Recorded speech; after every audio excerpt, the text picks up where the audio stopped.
everyone, and welcome back to Solar EVs and Kilowattits. I just thought I'd take a few minutes just to show you this screen, which I was using whilst charging down at Destination Charger, which is local to me, one that I use quite regularly. And I wanted to, I've showed you this before because I was using LeafSpy with integrating it with my A Better Road Planner, using the data of the state of charge, current state of charge, fed into the route planner to give you much more accurate data and predictions of your arrival charge state. And it works really well. I've done a video on that. Have a look at it. What I was using here, or the reason I wanted to use LeafSpy was to find out what was actually going into the car during a charge. So I plugged in 7 kilowatt charger. The car will accept 6 kilowatts. You can see up here 92.6, the number of GIDs, the actual state of charge of the battery. The difference between the two, I understand, is about 1% here, simply because of the battery degradation, which is a bit disappointing. Bearing in mind the car's only 2.5 months old, under 3,000 miles. So I don't understand really what's going on there. Perhaps somebody can expand on it. 6 kilowatts going in. This screen shows battery, auxiliary, heater and AC. At the moment there's no heater on, and the car is charging at 5.963 or 5,963. It's just changing now, but essentially 6 kilowatts is what I'm expecting. 1,400's gone into the car, and it's up to 35.9, 36 kilowatts of 40 kilowatt battery.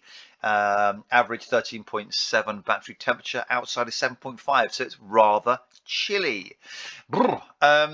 So the reason I wanted to do this was because just to show you the effect of the heater and the air conditioning has on the amount of charge you actually get, despite what it shows on your dashboard. I thought, bearing in mind that this is a 7 kilowatt destination charger, that it would give me 6 kilowatts because that's what the car can accept.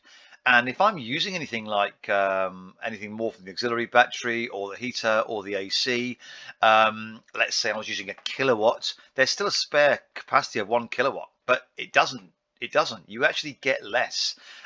So I'll just show you in a minute. I'll just come over to the dashboard so you can see 6 kilowatts going into the car, and it's saying, I don't know what, 1.5 hours to get to 100%. That's because the actual rate of charge tails off quite a bit as you get towards the last sort of 5% or so of your battery.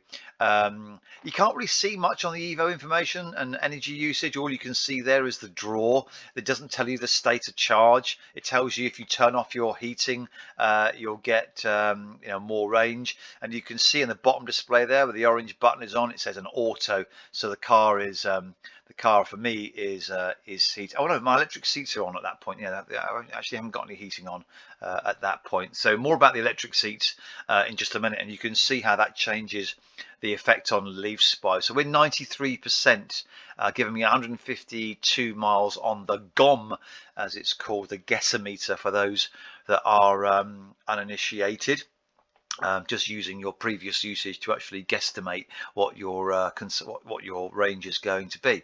So yeah, I'm just sitting here with the electric seats on. There's nothing coming out the heater on the AC, and I've got 6 kilowatts going in.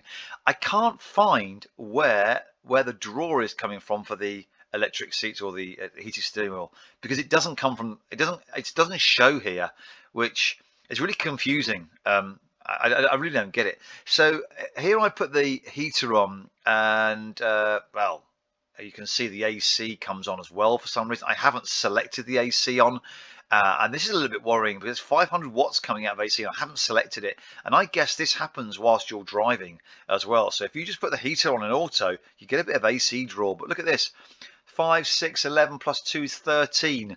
So I'm using 1.3 kilowatts, but look at the effect that has. 4.2 kilowatts of charge are we getting with a car. Now that's pretty pants really. You can't see this on the dash. The dash still tells you that you plugged in, and 6 kilowatts was what the car is accepting, and it's not lying to you. It's saying to you that's what the car's accepting, but that's not what you're getting.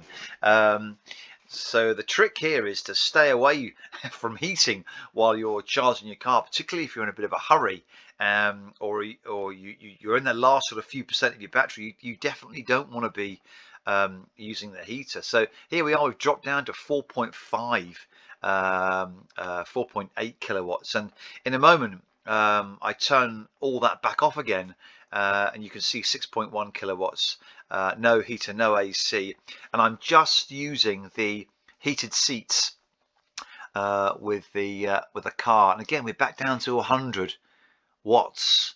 That's just literally the car being turned on. You know, losses through wiring, etc. I might have the running lights on. I'm not sure. I'm not too sure whether you get those if you put the battery. If you to turn the car, just leave it on. I'm not entirely sure. Yeah, so there's lots of other little screens you can have, and various selections you can make on here. You can change some of the information you get up at the top here by literally just tapping. I've just selected one here, so it tells me that I can get about 4.5 miles per kilowatt on average on my last trip when I last turned this on. So yeah, and there's lots of other screens you've got on this as well, which you might find quite useful. But yeah, the big takeaway from this is, you know, if you are using your heater, you're going to significantly affect the amount of charge you're going to be getting. So, you know, on a warm summer's evening, it's not a problem. Yeah, it's not an issue. If you're just dumping the car somewhere, you're going to the shops to leave it, it's not an issue because you won't have it on. It won't matter. Unless, of course, you want to preheat the car for 15-20 minutes before you get in. Then that's going to affect your charge rate. But, you know, you're doing that because it's comfortable for you. So, absolutely, that's not a problem. It's just that it's going to affect your charge rate. So, in the summertime, not a problem. If you dump your car somewhere, not a problem. Unless you want to preheat, you're going to draw. But if you are of an evening and you want to get some free electricity from a destination charger near you, like we have, it's only about half a mile away. Sometimes I'd leave it there and walk home.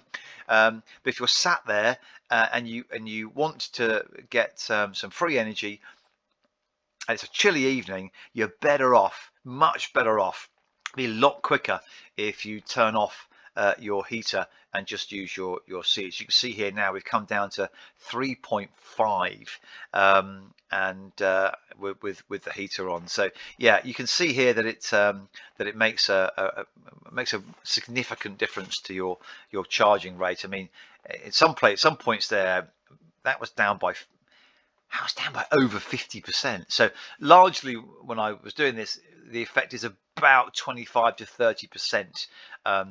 But that's a lot. I mean, you know, 30% is a lot. If you're, you know, we're not charging fast here, so you really don't want to take that away if you can. So anyway, that's it. I hope you enjoyed it. Thanks very much for watching. Thanks for tuning in. Subscribe if you find it interesting and want to see more. And I'll talk to you again soon. Thanks very much for watching.